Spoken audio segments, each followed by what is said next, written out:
Morning, guys. Thank you for being here early.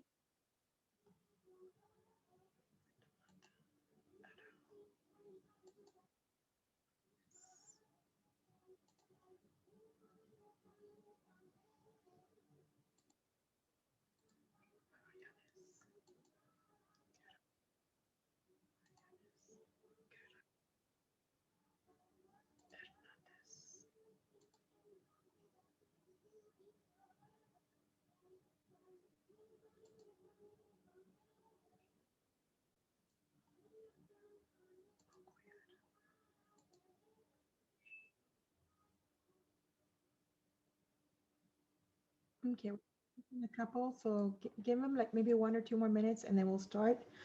The first thing we're going to do is we're going to take one page of notes. It's going to be like a web. So we're going to have like maybe a couple of facts on Andrew Jackson. So please take out your notebook, and we're going to do only one page. Okay.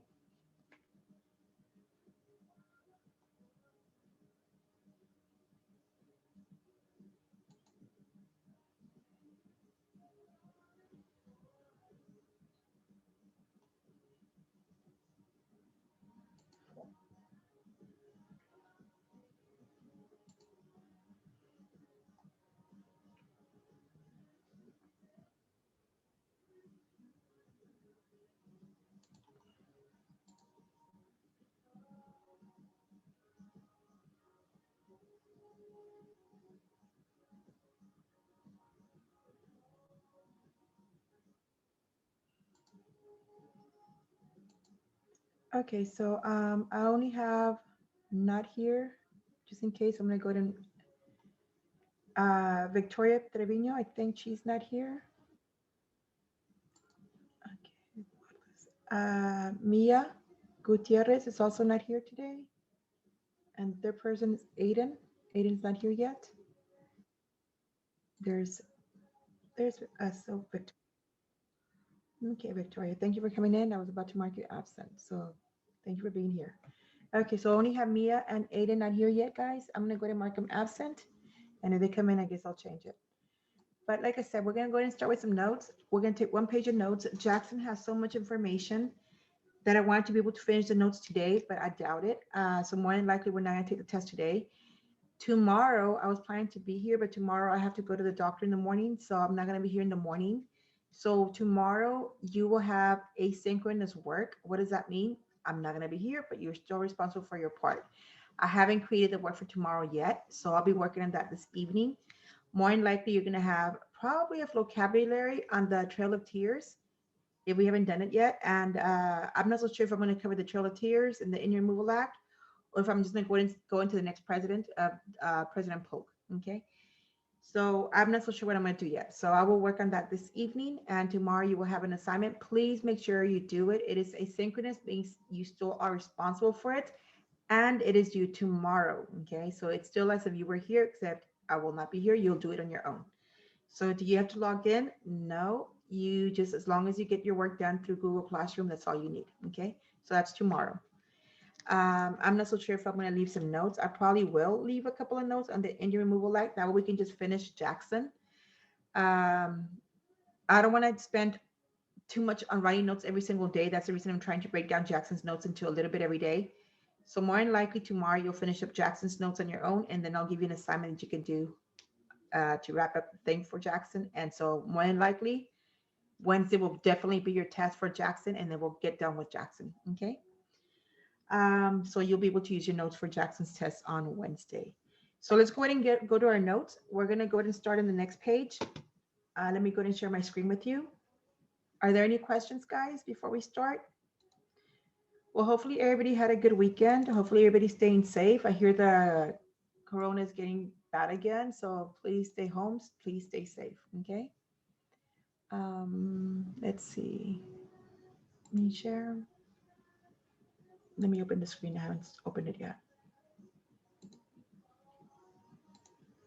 Okay.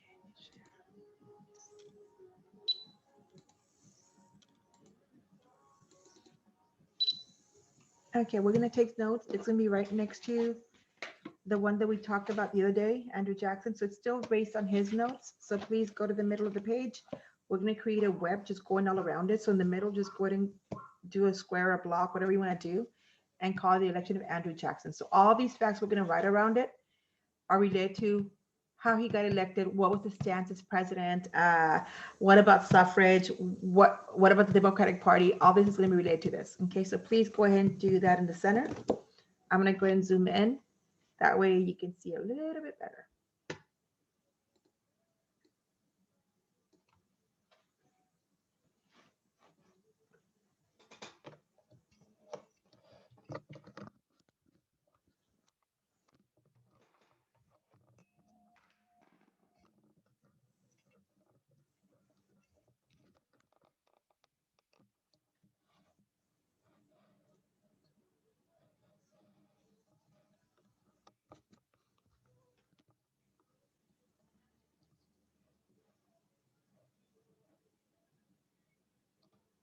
Okay, Andrew Jackson.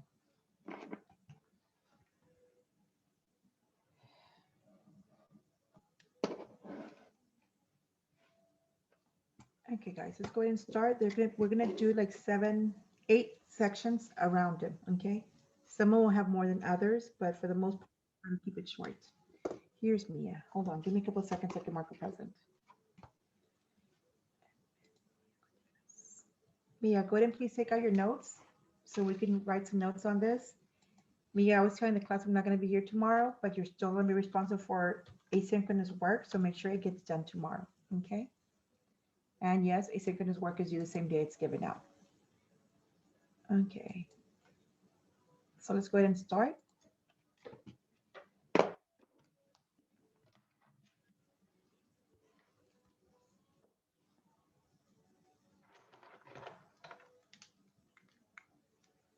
Okay, let's go ahead and start with the very first thing we're going to talk about. Is going to be the very first time he ran for presidency. He wound up losing, and that was the election of 1824. Okay.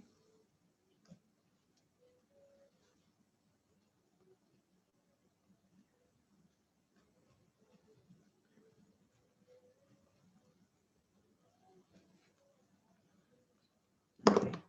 So we know that he ran against 4 candidates total. There was him and 3 more, but it came down to him and Adams.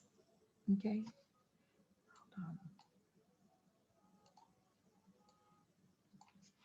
Okay, so election of 1824, he got most votes. In other words, he got the plurality.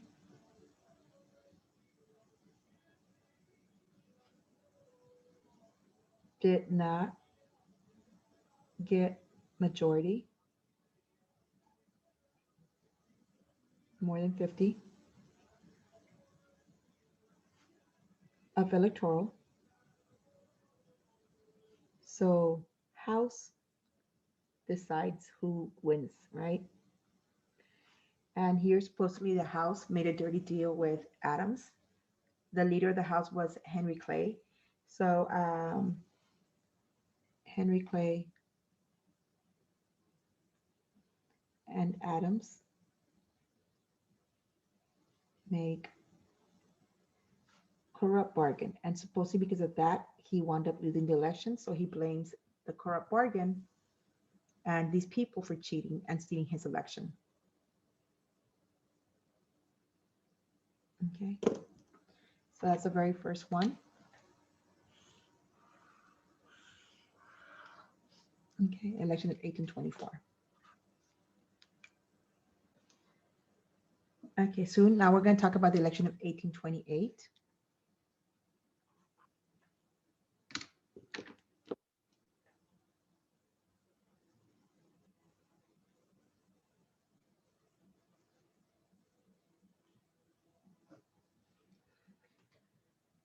Okay, so once again, we have Adams and Jackson have a runoff.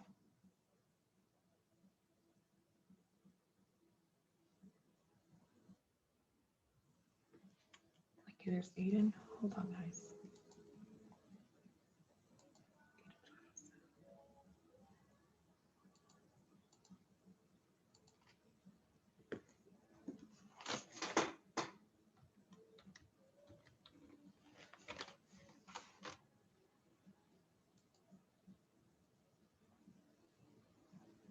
Okay, Aiden. FYI, I'm not going to be here tomorrow, so you will be responsible for asynchronous work. Make sure it gets done. Asynchronous work is due the same day it's assigned. So please, whatever it says Tuesday tomorrow, Tuesday classwork number 1 or number 2, whatever it says, make sure you do those assignments, guys. Okay, let's go back to our notes. So Adams versus Jackson again, except this time Jackson won.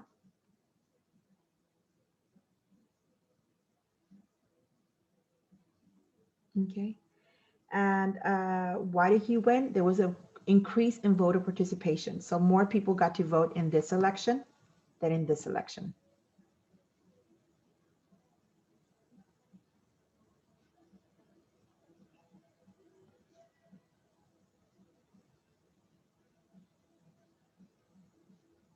Remember the term common man. Okay, so the common man got out to vote, so he was seen as a common man's president. So that's it for number 2. Okay.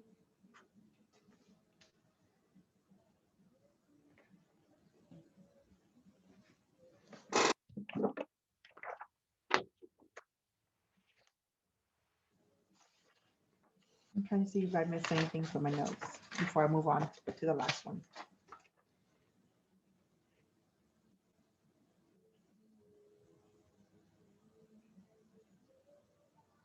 Okay. Next one we have 1, 2, 3. We're gonna have the views on his presidency. How did he see the presidency? What was the point of having him be in office? Okay, so number 3.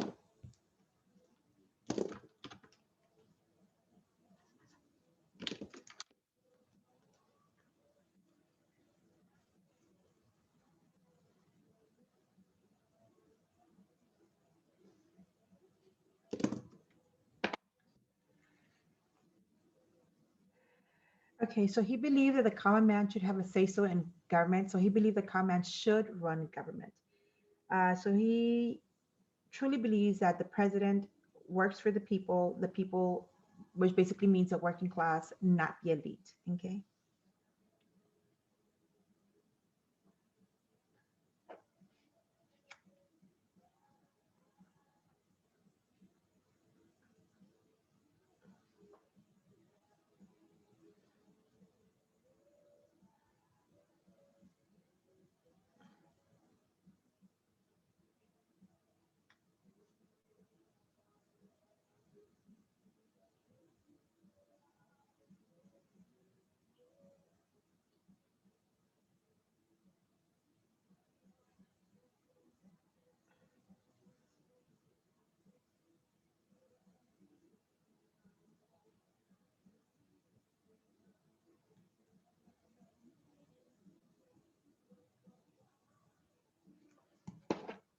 Okay, so that's the reason he had his kitchen cabinet, he had the spoil system. He just wanted to introduce more people to the system, have more people be part of the system instead of just the elite. Okay. Are you able to see this clearly? Do you need for me to make it darker or anything? Okay. Next part we have is number 4. Number 4 is going to talk about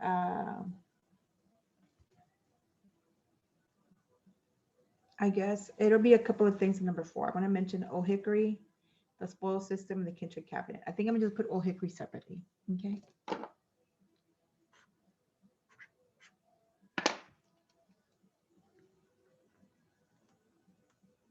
Old Hickory will not be a lot. It's just a quick fact on it. That was his nickname given to him.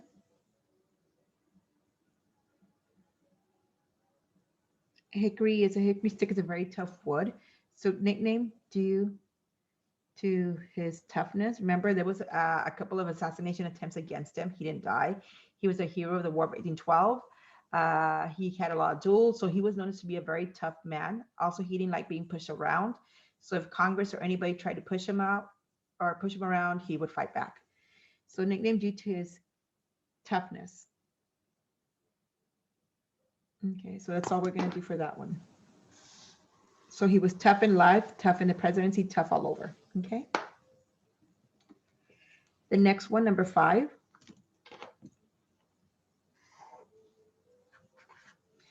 Is going to have 2 things that I'm going to mention in here. The first one I'm going to mention is the spoil system.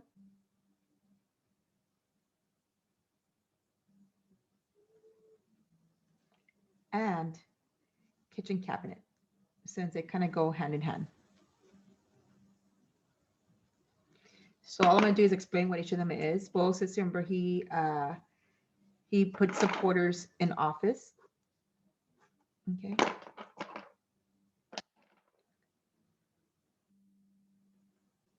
Rewarded supporters with positions in government. So he wanted to find a lot of people and replacing them with the supporters. In the kitchen cabinet, just like Washington had a cabinet, the reason they call it the kitchen cabinet is because his was made up of people who necessarily didn't have experience. He just felt they could do the job. So the kitchen cabinet, he appointed his own cabinet of advisors to remove prior members. So here he brought in his own group, got rid of all the other people who were already there who had experience, and he brought in his own people. So appointed. And ever since then, whenever presidents come in, they do the same thing. They basically fire the Secretary of Treasury, Secretary of State, all these other people, and they bring in their own group. So appointed his own cabinet.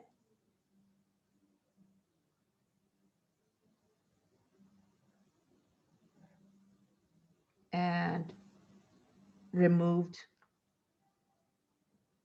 prior members.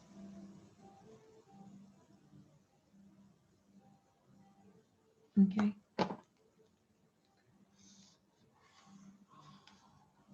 Ooh, kind of messy. So that's number 5.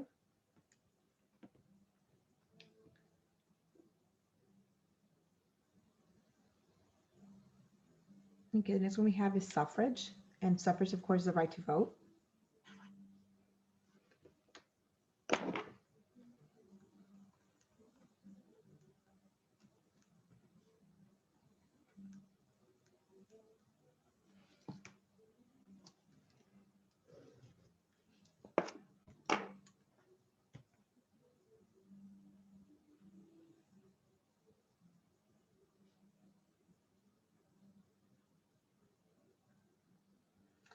And his election increased opportunities for the common man to participate in elections, not just the wealthy, and it froze. There it goes.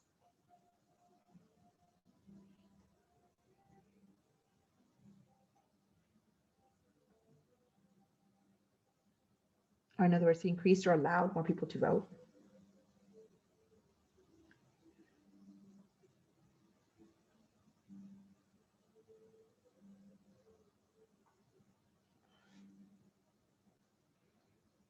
By removing, what's it called? They had to own property, but he got rid of that requirement.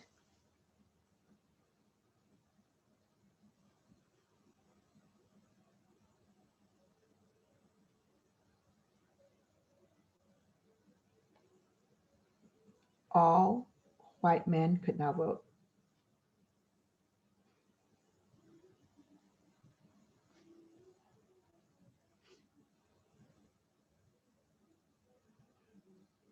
Once again, he's trying to increase who can vote, not just elite. You no longer have to be wealthy to vote. It could be anybody as long as you wanted to go out there, and as long as you were white and you were male, you were able to vote now. Okay. We have 2 more things to talk about, 3 more actually. The legacy of the Democratic Party, the major issues he faced, and then a little bit about the election of 1832. Remember, here he lost, here he won, so he's going to be able to serve 2 terms, 28 and 32. Yeah. Okay, next one we have is number 7. And for this one, we're going to talk about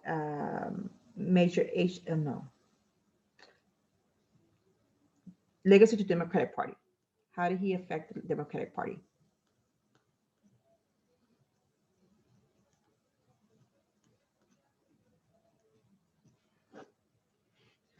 For starters, remember the Democratic Party split. It was Democratic Republicans. So we had the Democrats on one side and we had the Republicans on the other.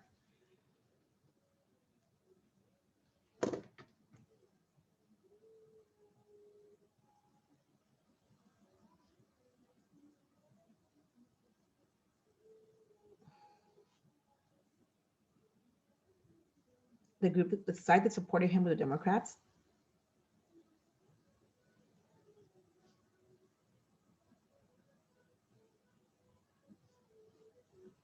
And they had Southern views, or they believed like the Southerners should be the stronger ones. Became a Southern party.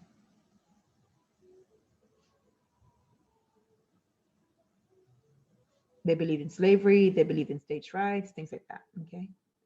And the last fact for this one, remember, he was called a jackass because of his stubbornness. And as a result, he's like, I have no problem being called jackass. And a donkey is a hardworking animal. It's stubborn, it's strong, it does its job. So he's like, I have no problem with that. So as a result, the Democratic Party got the donkey as a its what's it called? Mascot. Okay.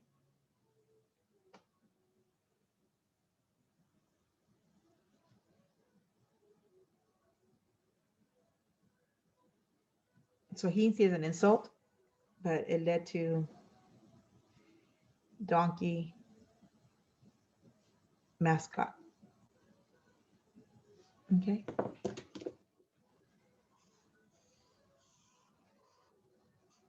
Okay, so that's number 7. Number 8. I guess we'll just have 8 facts since I don't think I have enough space for another one. Okay. The last thing here is going to be the major issues faced during his presidency.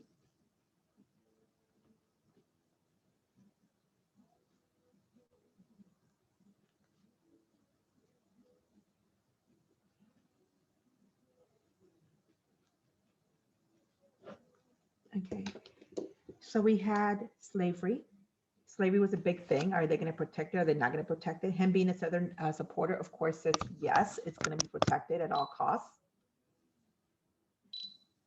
Okay. Another major issue was states' rights. Should the states be allowed to secede? Although he supports the South, he does not support secession. So he's against states' rights. And as a result, even his vice president winds up quitting on him.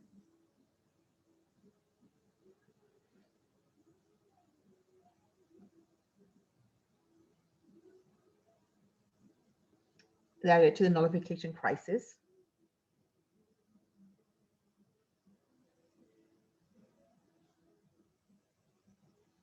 Okay. What else did he have to do with protective tariffs? So I'll just put tariffs.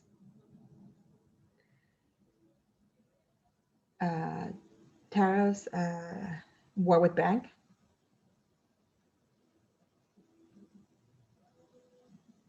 And also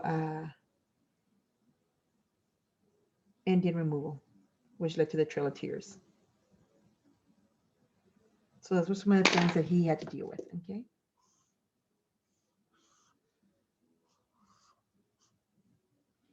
And we're done for now. So you can go ahead and put it with the notes once you're finished. I'll give you like a 4-minute break so some people can finish copying it. So I'll give you 5 minutes, guys. Go ahead and take 5 minutes. I'm going to put my phone here so you can have a reminder.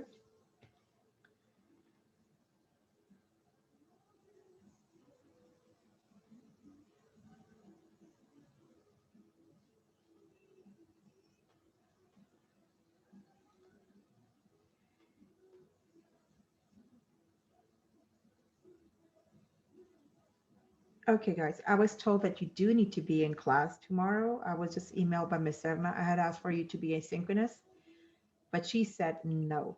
So you will have to report here. You will have a sub, I guess, just for attendance purposes. You'll still be able to do everything on your own, but just for attendance purposes, you have to log in. That way he can at least mark you present, okay? So please mark in.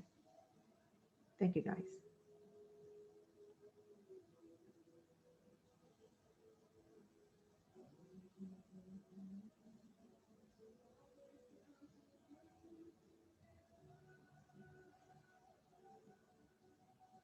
Okay. Sorry about that. So you do need to report in, I guess, so please come in. Okay. Oh, I forgot to put the timer, so let me put the timer and I will still give you 5 minutes, okay? And then we're gonna start on the wiser. And please do not get ahead of us, guys, because I wanna make sure that you pass, and I'm sure you can understand it on your own. But still, we need to do this together. So Well, you have 5 minutes. So once you're done with the notes, take a little break, okay?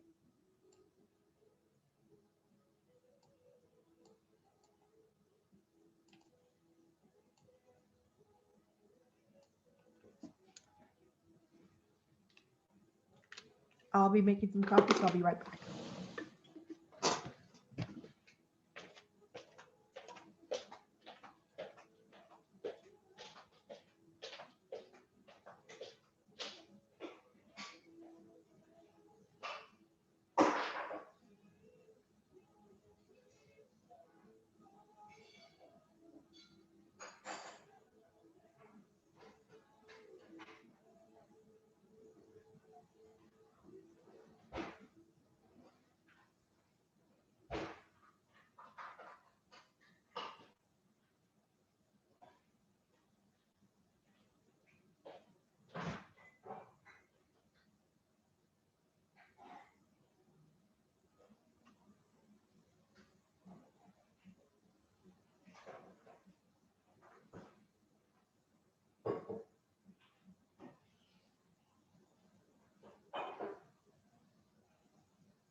Okay, guys, hopefully you're back.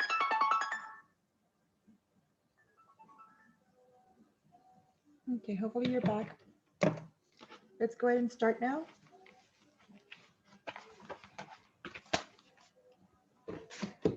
Okay, so today we only have one Wiser assignment, and I think we will be able to finish it before time is up. So as soon as we're done, we're able to log off. So let's go ahead and go to our Wiser, okay?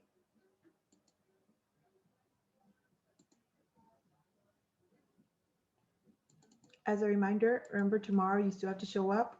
I was just told by Ms. Serna that you need to show up for class, so please make sure you show up for second period on time.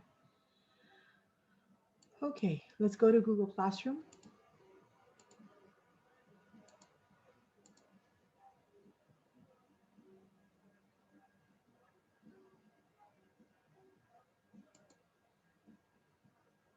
And let me double check on some people to make sure that nobody walked in and I did not notice. Okay, hold on.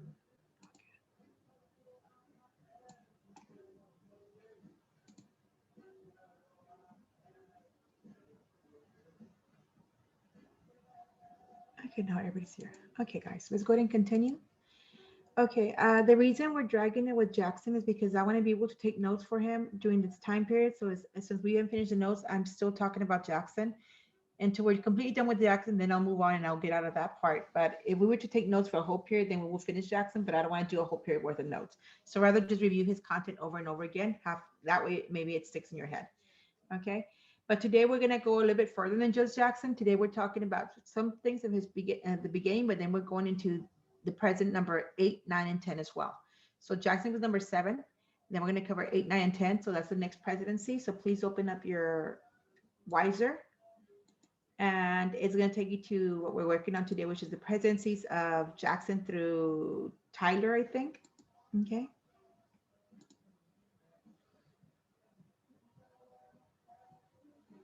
Okay, and if you look here, I put the pictures there so you could see who they were. And now that you really need to know who they are, but we have number 7, Andrew Jackson, number 8, Martin Van Buren, number 9, William Henry Harrison, and number 10, John Tyler.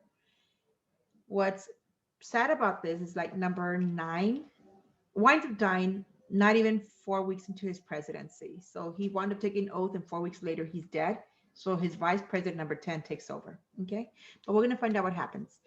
So let's go ahead and start with this. We're going to start with the very first one. I'm going to have it read it to us, and then you can have a couple of questions. So today it's not going to be difficult at all. I think it's very basic. So please make sure you're listening and following along. And if you have questions, please ask me, guys. So it's just a very condensed version of what we did for last week. The election of 1824. John Quincy Adams was elected president in 1824. William Crawford, Andrew Jackson, Henry Clay were the other Republican Party candidates. No candidate received the majority of the electoral votes, so the House of Representatives elected the president. Clay and Adams struck a deal. Clay agreed to use his influence as Speaker of the House to defeat Jackson, hoping to gain the Secretary of State post in return. Adams did name Clay as Secretary of State. Andrew Jackson's followers accused the two men of making a corrupt bargain and stealing their election. During the Adams presidency, his policies ran against popular opinion. He wanted a stronger Navy, scientific expeditions, were supported by government funds, and direct federal involvement in economic growth. Congress turned down many of his proposals. Some members of Congress wanted a more limited role for the federal government.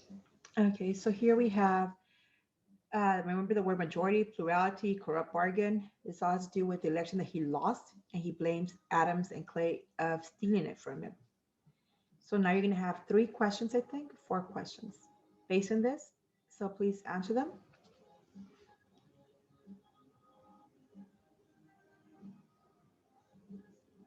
So the first question is asking you, what happened that he did not win the election when he should have?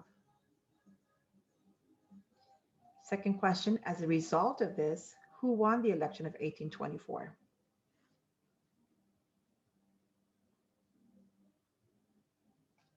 When President Adams, for question number 3, named Clay his Secretary of State, what did Jackson supporters claim Adams and Clay had done? And the very last one, The 1824 presidential election was decided by what group?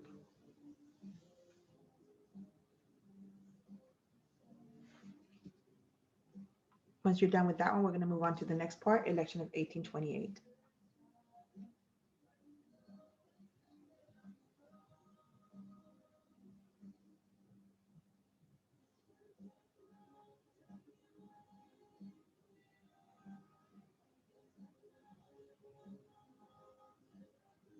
Okay, we're going to go ahead and start.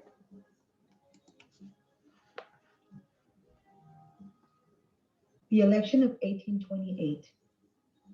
The election was a vicious campaign between Jackson and Adams. The party divided into two. The Democratic Republicans nominated Jackson, and the National Republicans nominated Adams. Democratic Republicans favored states' rights. New elements were introduced in the 1828 election, and many became a permanent part of election campaigns. 1. Mudslinging, or attempts to ruin the opponents with insults. And 2. Election slogans, rallies, buttons, and campaign events. Jackson won the election in a landslide. He received the most votes of the new frontier states and many votes in the South.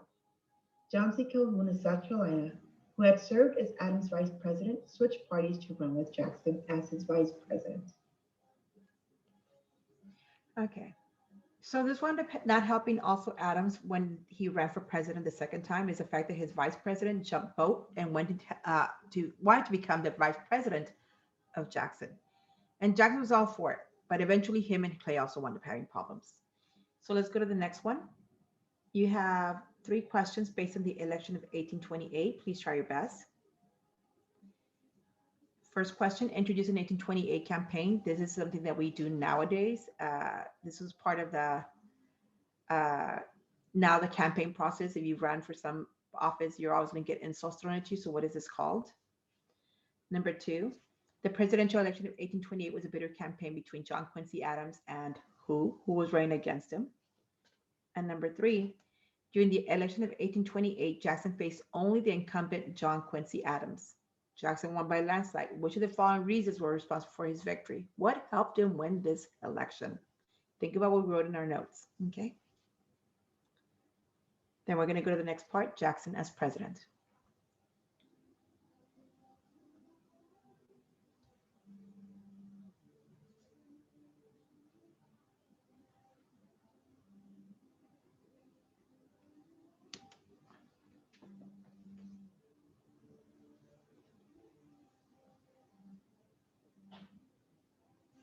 Okay, I'm going to go ahead and start. Jackson as president. Jackson was an American success story. He went from being a member of a poor farm family to being a war hero to becoming the president of the United States. Democracy brought under Jackson. He promised equal protection and equal benefits for all Americans, at least for white American men. Between 1824 and 1828, the percentage of white voting males in presidential elections increased from 36.9 to 57.6%. The right to vote or suffrage continued to expand for white men. In 1840, more than 80% of white males voted in the presidential election. By 1828, state constitutions changed to allow people, not state legislatures, to choose presidential electors. Jackson instituted a spoils system. He replaced government employees with his supporters. The fired workers were angry and protested. Jackson felt that a new group of employees would be a good example for the democracy. Jackson's supporters made the political system more democratic by abandoning the caucus system and replacing it with the nominating conventions. Instead of major political candidates being chosen by committees and members of Congress, state delegates would select the party presidential candidate. More people could now participate in the selection process. The first National Party convention for the Democrats was in Baltimore, Maryland in 1832. The convention drew delegates from each state that would nominate a candidate receiving 2/3 of the vote. Jackson was nominated. Okay, so here we have what his office was like. Of course, he increased suffrage, so more people were able to vote. When he was not president during Adams' time and during the 1824 election. So from 1824 through 1828, he was still involved with politics. He was in the House of Representatives. So he made sure that suffrage was increased or was allowed for all white males. Once he became president, he instituted the spoils system. And he also changed something from the caucus system to the nominating conventions where people had a say so and who would be nominated for the presidency. So anyways, here we have four questions, I think. 1, 2, 3, yes. So the first one is asking you, which answer best explains how suffrage was related to the elections of 1824 and 1828? How was suffrage related to these two elections?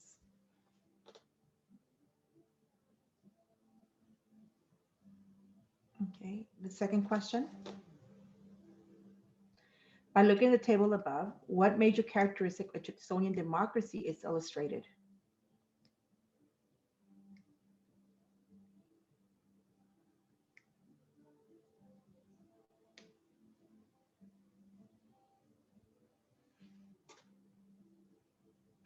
Number 3, Andrew Jackson supporters replaced a caucus system with what?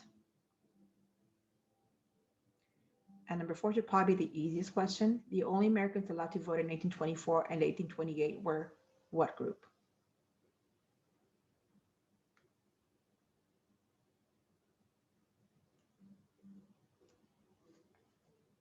If you have any questions over this one slide, guys, please ask me before we move on. And I think everybody's too shy here or doesn't like talking. Okay, we're going to now start on the tariff of abominations or the tariff debate. But before we start, I want you to look at the left side pictures. The first one talks about the northern perspective. The second picture talks about the southern perspective. In other words, the point of views. The tariff debate of 1828, the northern view, they saw it as foreign goods were made more expensive. So as a result, people were buying more products made in the United States. And it's, at the end, this would help the northern factories. So tariffs were seen as a good thing. Northern industrial states profit from the increased business. So the more tariffs that we have, the more people buy American. The more people buy American, the more jobs we can create in factories, et cetera, et cetera. So tariffs were seen as a good thing for the North. Now the South, they were not crazy about tariffs, and I see why. Foreign goods are made more expensive. People buy more U.S. goods as a result. So it should be seen okay, but this is where it gets tricky for the South. Look at the third one. It says here, let me see. It says here in the very bottom, hold on this one, it says European countries retaliate by buying less Southern cotton. So the fact that we put tariffs on European goods, the Europeans are like, fine, we'll buy less cotton. We'll punish you all. Maybe you all change your taxes. So the result, the ones who are getting hurt by this boycott or this punishment are the Southern farmers, not the factories. So it says here, to appease European merchants, the South continued to buy European manufactured goods, even though tariffs made them more expensive. So in order to kiss butt, in a sense, in order to encourage people to buy, or Europeans to buy the Southern cotton, the South goes ahead and whenever they sell their cotton over there, they buy European goods, even though they're going to pay more for that product when they have to bring it over and pay those taxes for it. Okay. So the economy of the Southern states suffer as a result. Okay. And who is it benefiting once again, the tariffs? They see it as only benefiting the North, not themselves. So let's go ahead and start with the slide. The tariff debate, tariff of abominations. In 1828, Congress passed a very high tariff on goods imported from Europe. This tariff made European goods more expensive. Manufacturers in the United States, especially in the Northeast, were happy because they thought Americans would now be even more likely to buy American-made products. Southerners hated the tariff and called it the tariff of abominations. They protested because they traded their cotton with Europe and for manufactured goods. Now they would have to pay more for these items. Some Southerners called for Southern states to secede or break away from their own government. John C. Calhoun, a believer in states' rights, argued for nullification or canceling a federal law it considered unconstitutional and for secession. He said that states have rights and powers independent of the federal government, that states have created a federal government and they should be able to have the last word and decisions affecting them.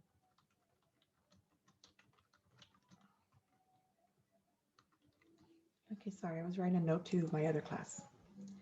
Okay, so here I'm going to help you with this for you because I don't think I really explained what nullification was up here, but but I'm pretty sure that you know what it means. But let's go ahead and do it together. To nullify a law means to do what, guys? Can anybody give me the answer? What do you think it means? To void or cancel it. Correct. To void or cancel the law. So go ahead and mark that one down for that one. And to secede means to break away from the country itself. So thank you guys for answering it. We had, yes, you all know what it means. So thank you, Crystal and Cora. Okay, so now you have 3 more questions based on this one slide. Tariffs cause the prices of what to go up? Which region of the country benefited the most from the tariffs? And what was the tariff of 1828 referred to by the Southerners? So these are 3 simple questions. Please answer them, and then we're going to start on the next part.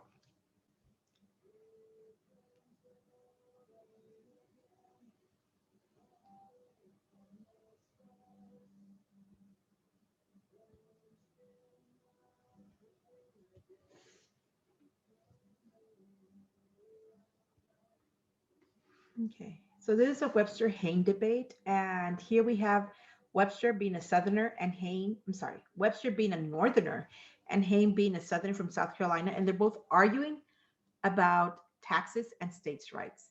So this becomes a very fiery debate in Congress, and let's find out what happens.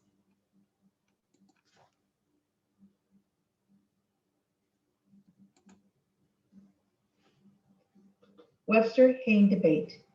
The Webster-Hayne debate was a response to these issues.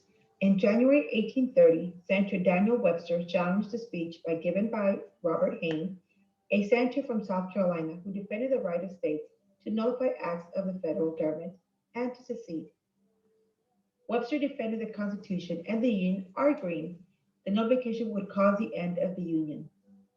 Jackson defended the Union, saying it must be preserved. Vice President Calhoun was shocked. When he won the election to the Senate in December 1832, he resigned as vice president. Okay, so now look at how they're speaking and look at their passion for this, but still, this is just a reenactment of it. This is a Webster-Hayne debate. It's like, thing is an old movie, which I've never seen, but still, it's like a minute and a half clip. So listen to what he is saying about secession and about the Union. The tariff controversy raged ever higher. In Washington, Robert Hayne of South Carolina met Daniel Webster of Massachusetts in a debate that has become a classic of its time. And our brethren of the North turn a deaf ear to the complaints of South Carolina. We are acting on a principle we have always held sacred: resistance to unauthorized taxation. We will set up a government of our own before we bow to such a tariff. It is Senator Daniel Webster of Massachusetts, well known for his opposition to Jackson, his splendid oratory, his expensive legal fees, and his taste for gambling and brandy, who goes into battle. Daniel Webster will force the nation to face the real issues of the tariff debate. The right of a state to nullify federal law, concluding a 2-day speech. Webster shows the nation the consequences of South Carolina's threat: disunion and civil war. When my eyes shall be turned to behold for the last time the sun in heaven, may I not see him shining on the broken and dishonored fragments of a once glorious union, on states dissevered, discordant, belligerent, on a land rent with civil feud, or drenched it may be with paternal blood. Let the last feeble and lingering glance rather behold the ensign of the Republic, still full high advanced, not a stripe erased, nor a single star obscured, bearing for its motto liberty and union, now and forever, one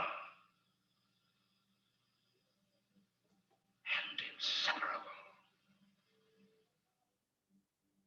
Okay, kind of at a creepy side, but still, he's basically saying the South threatened that they'd rather create their own country than have to bow to the taxation, because they've been fighting for taxation ever since the American Revolution. That taxation is not right if they have no representation, at least they claim. Webster says, no, we are always going to be inseparable. We're not going to allow for the South to break away, because that is, of course, will cause civil war. So they want to prevent that.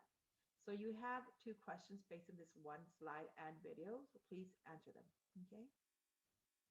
Then we're going to go to the next slide, and it's a continuation of that one with the nullification crisis, another simple video as well, where Jackson's basically asked to make up his mind. Is he going to support secession, or is he going to be against secession?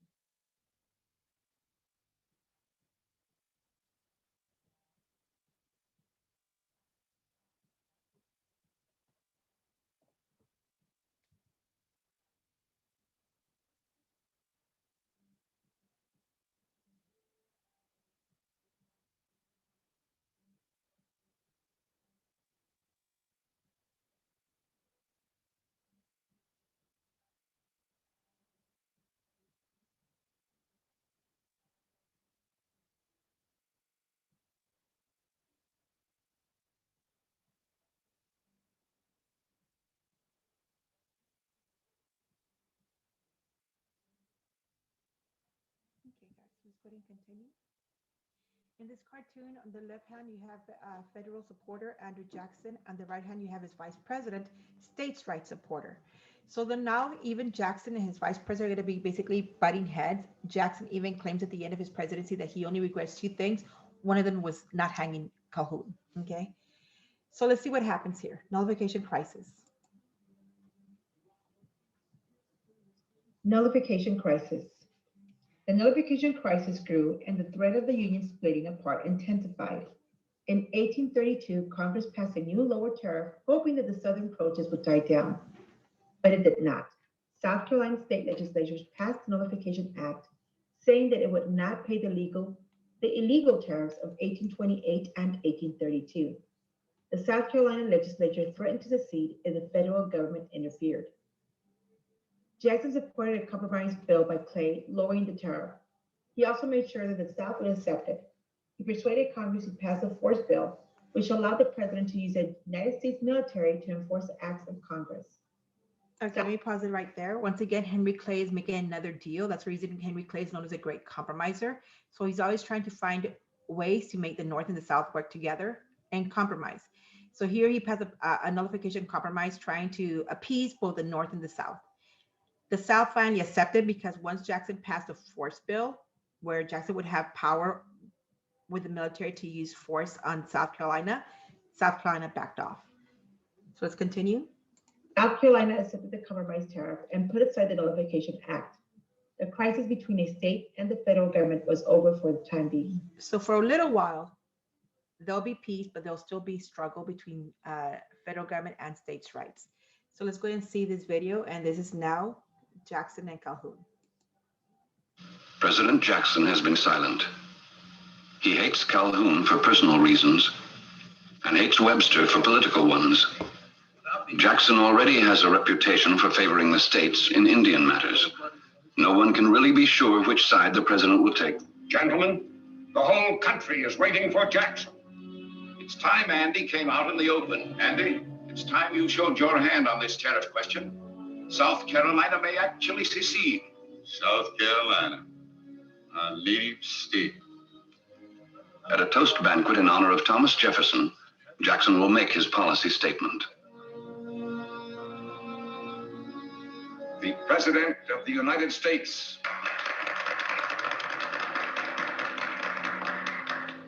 Gentlemen, our union, it must be preserved.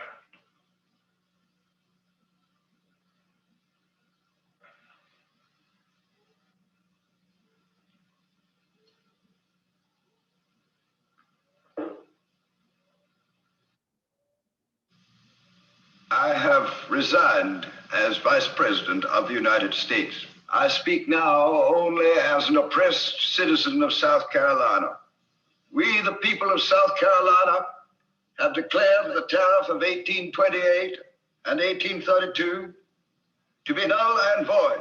The people of South Carolina will proceed to organize a separate government. I'll hang Calhoun for a traitor as high as Haman. I'll hang them all.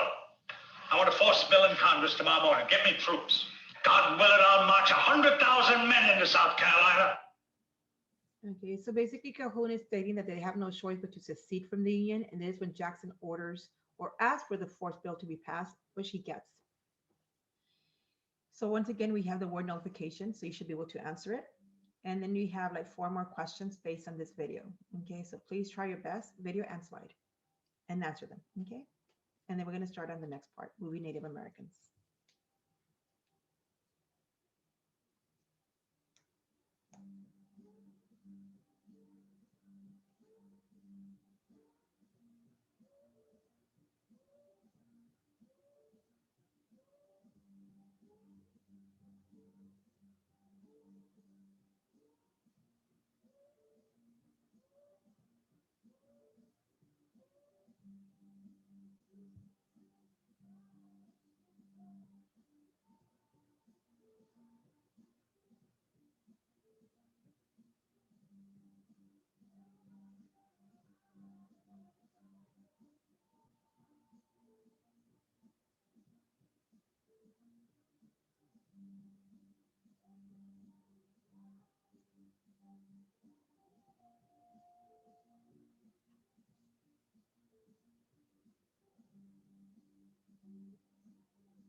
Okay, now we're going to continue to movie Native Americans.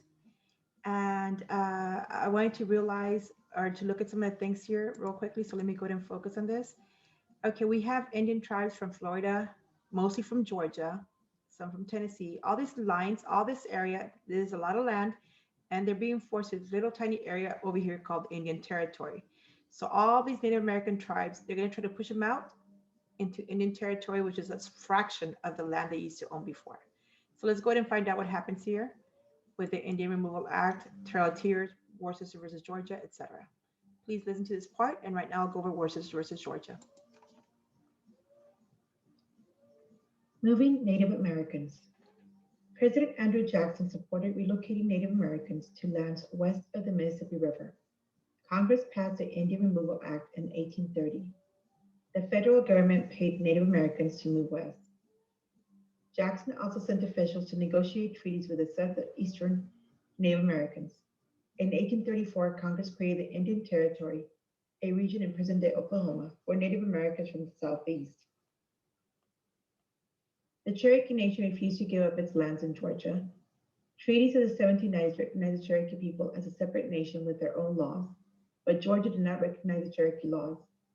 In the Supreme Court case Worcester versus Georgia in 1832, the Cherokee sued the state. Chief Justice John Marshall ruled that Georgia had no right to interfere with the Cherokee. Further, the court stated that the federal government and the Constitution protected Native Americans. President Jackson disagreed and supported Georgia's efforts to remove the Cherokee. Okay, and we're going to go over the court case of Worcester versus Georgia. Hopefully tomorrow it'll be part of your notes. And what you're going to see in your notes is I'm going to call Worcester versus Georgia. Think of the word Worcester, W-O-R-C-E. And the way we're going to remember this is think of a memory cue, worse. It gets worse for the Indians. So whenever you think of Worcester versus Georgia, it's how did it get worse? Well, they got kicked out of Georgia into Indian Territory, which is a small little fraction of their land. So it gets worse for the Indians, okay? In 1832, a few Cherokees signed a treaty giving up their lands, but most of the 17,000 Cherokee refused to honor it. General Winfield Scott and an army of 7,000 federal troops came to remove the Cherokee and threatened to force it if they did not leave. The long Cherokee March west began and became known as the Trail of Tears, the trail along which they cried.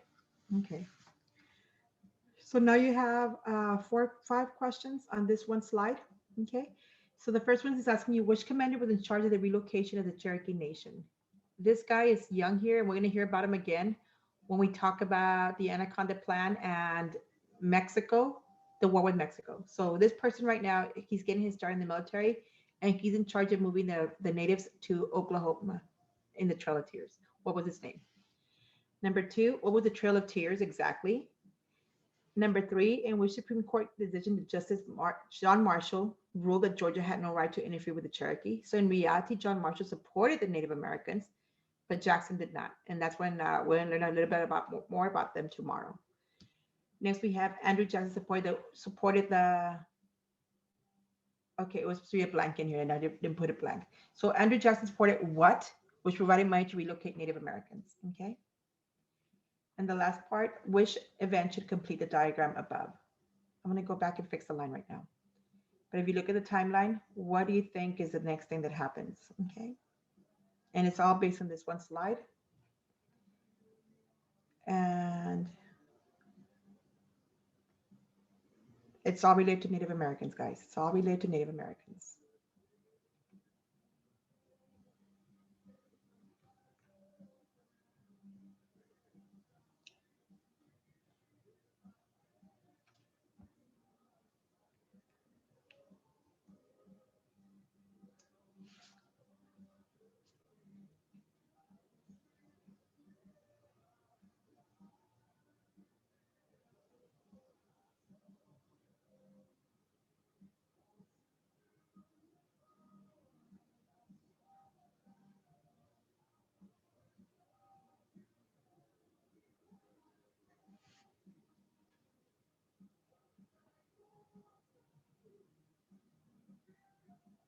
Okay, we're going to start with the next part, Native American resistance. So this is where some Native Americans fight back. Before we start, I want you to look at the picture And amongst the mangrove trees, amongst the roots of the trees in the swamp, you see some Native Americans hiding. And they're hiding because it is what's known as guerrilla tactics or guerrilla warfare. So we have the military in boats in shallow waters where the swamps are at, just floating along, trying to find these Indians, and they can't find them. But the Indians will attack and then go back and hide. So it was really hard to catch the Native Americans, and these were the Seminoles. These were the only group that were able to resist being thrown out of their land because of this guerrilla warfare tactics. So anyways, let's go ahead and see what happens. Native American resistance. Black Hawk led a group of Sauk and Fox people back to Illinois in 1832 to recapture the land given up in the treaty. State and federal troops used force to chase them over the border into present-day Iowa. The troops killed hundreds. So the first group to try to fight back was a group led by Black Hawk, and these were the Sauk and Fox people. And when they went back to this area to try to reclaim the lands they were kicked off of, they were met by resistance. They were met by people with lots of weapons, the military, and so they couldn't fight. There was not an equal fight. So these Native Americans ran away, trying to, well, let's not fight. But the troops were not going to let them go because they're like, well, we have to make an example. We cannot allow them to run away, and then others would think, oh, we can do the same thing. We could try to fight. So by slaughtering them, they kind of sent a message to the other tribes. You try to come back, this is going to happen to you too. So they wound up killing lots of them on the banks of the river. They could not cross. That's where they got caught, and they killed women, children, men, whoever was there got slaughtered. Okay. Now we have the Seminoles, the next part. The Seminole people of Florida successfully resisted removal. They went to war instead. In 1835, the Seminole and a group of African Americans together attacked white settlements along the Florida coast. They used guerrilla tactics successfully against the American soldiers. By 1842, more than 1,500 American soldiers had died. The government finally gave up and let the Seminole remain in Florida. However, many of them had died in the Long War, and many were captured and forced to move west. Once again, the Seminoles were the only group that were able to resist due to the guerrilla tactics. The government finally gave up, let them stay. So let's go to the next part. Only a few scattered groups of Native Americans lived east of the Mississippi River after 1842. Most had been removed from their lands. They gave up more than 100 million acres east of the Mississippi and received about $68 million and 32 million acres of land west of the Mississippi. They lived in reservations divided by nations. Okay, and when they were given money, the $68 million they received, it's not that they wanted the money, they rather have kept their territories, but they had no choice. So they're like, well, I guess we get something better than nothing. So when they were moved to this Indian territory, the reason they gave them Indian territory, Oklahoma, was because Oklahoma was seen like a wasteland. They're like, it's dry. We're not going to fight for that area. Let the Indians move there. But eventually they also fought for that land. So the Indians were just something that was in the way for them as they planned their expansion, okay, their manifest destiny dreams.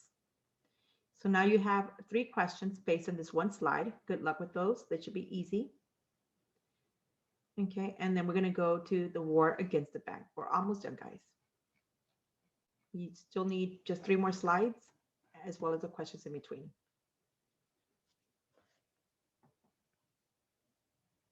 Okay, I'm going to go ahead and start.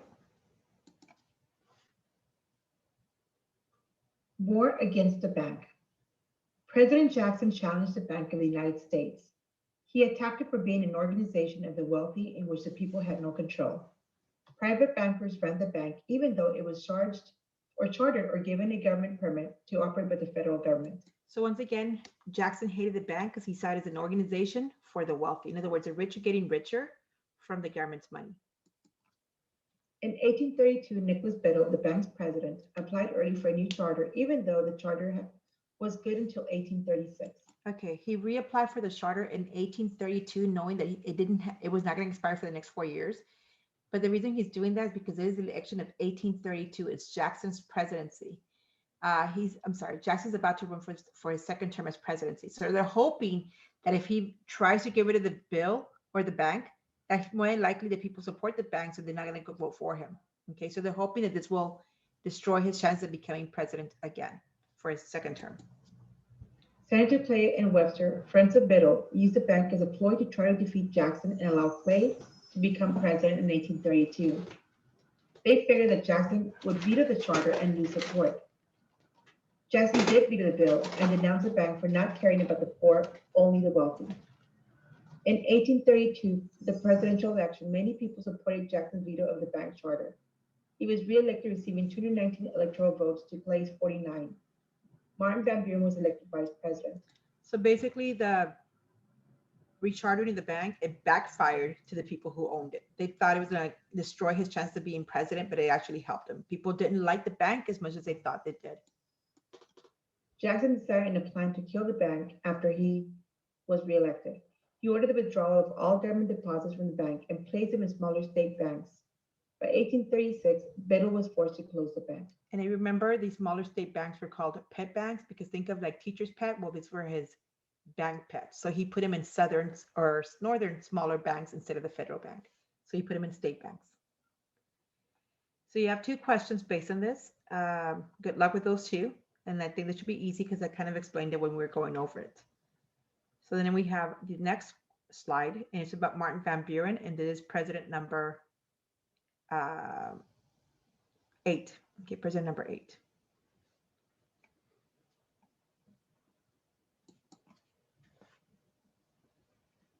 Martin Van Buren's presidency and the Panic of 1837.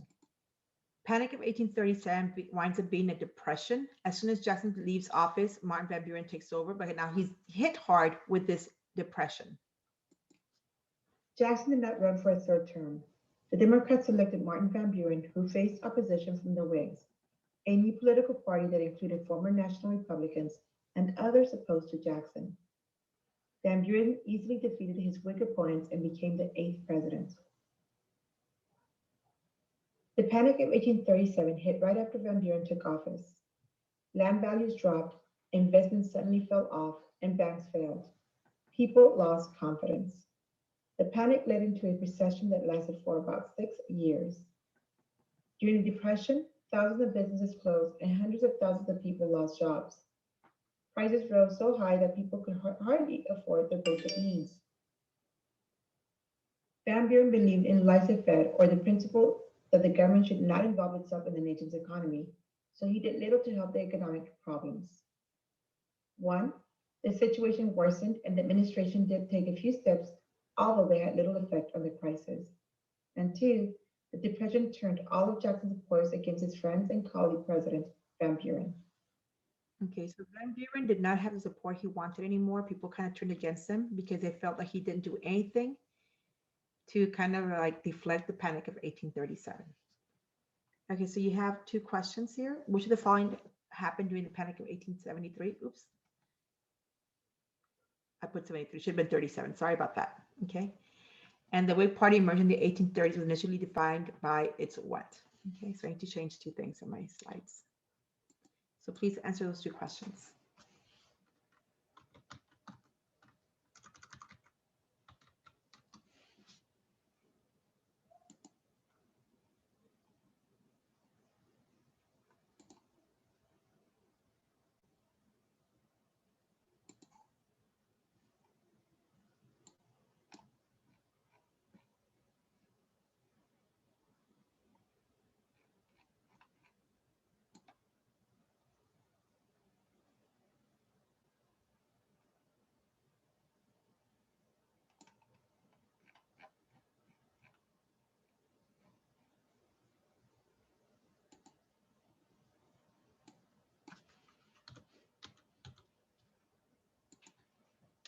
Okay, let's go into the next one, the last slide. The Whigs come to power. Presidencies of William Henry Harrison and John Tyler. Democratic presidents have been in office for 12 years. Now the Whigs thought it was time to win the 1840 election. They nominated William Henry Harrison, a war hero of 1812, like Jackson. John Tyler was Harrison's running mate. The Democrats nominated Van Buren. So William Henry Harrison was also a hero of the War of 1812. He was also part of the Battle of Tippecanoe crew that got rid of Tecumseh. So he's seen as a major player during that time period. And since he got rid of the Indians, he has a really good chance of winning this election for those people who hated the Indians, just like Jackson supporters. So let's see what happens next. The Whigs needed the support of the laborers and farmers who had voted for Jackson. A log cabin was their symbol to show that Harrison was a man of the people. Their campaign slogan was Tippecanoe and Tyler too, because Harrison gained fame in the Battle of Tippecanoe, defeating Tecumseh's followers. Here they had a little white lie though. William Henry Harrison was not born in a log cabin like Jackson was, but they're trying to use that symbol on posters. So that way people who cannot read, I mean, they can't research it either way. They didn't have like Google and stuff, but they can just assume, oh, this guy must have been born in a log cabin just like Jackson. Oh, he's one of the common man. Oh, we can support him because he's just like us. When he was nothing like them. Jackson was poor, grew up poor and grew up in the frontier and was a self-made man. William Henry Harrison was not a self-made man. He actually was born with a silver spoon. He was from a very wealthy, educated background. So he was nothing like Jackson. But they're trying to use this log cabin campaign to help him win. William Henry Harrison became the 9th president. He was also the first Whig president. He died in office 4 weeks later of pneumonia. Reason he died 4 weeks later of pneumonia is because he wanted to be tough, just like Jackson. So the day of his inauguration, the day he gets sworn into office for the White House, it was cold outside. It was winter. I mean, it's cold in February in DC. Well, he decided to go out there and he's like, if you work out in the fields, guys, if you work out outdoors, you get used to the weather that you don't really get cold. So you can be out there without a coat. Think of the winter Texas to come down to the valley. They're used to being out in the colder weather. So they're literally wearing shorts at HEB when some of us are wearing our big sweaters or coats because they're used to the weather. Well, William Henry Harrison wanted to be that kind of man where it's like, okay, I need to act like I'm the common man's president. So I need to be like a lot of supporters out there who are not wearing coats.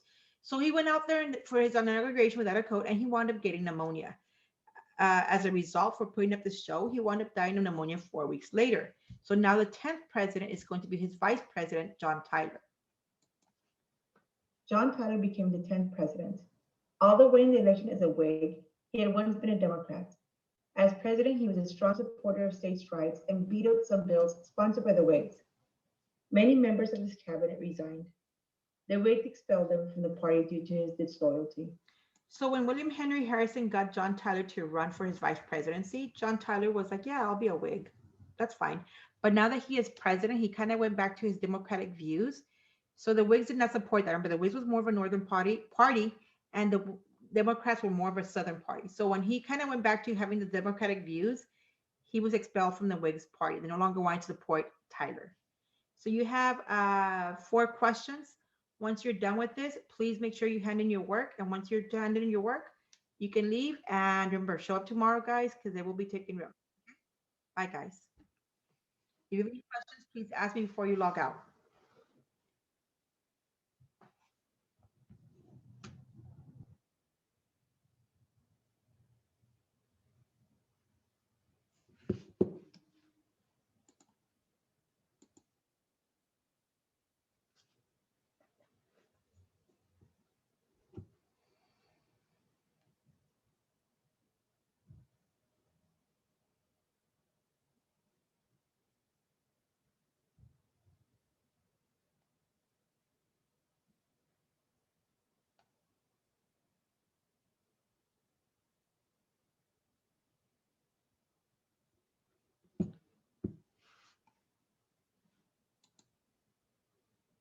Okay, I'm going to go ahead and let you go, guys, and I'll see you Wednesday, okay? But remember, show up to class tomorrow. Bye, guys.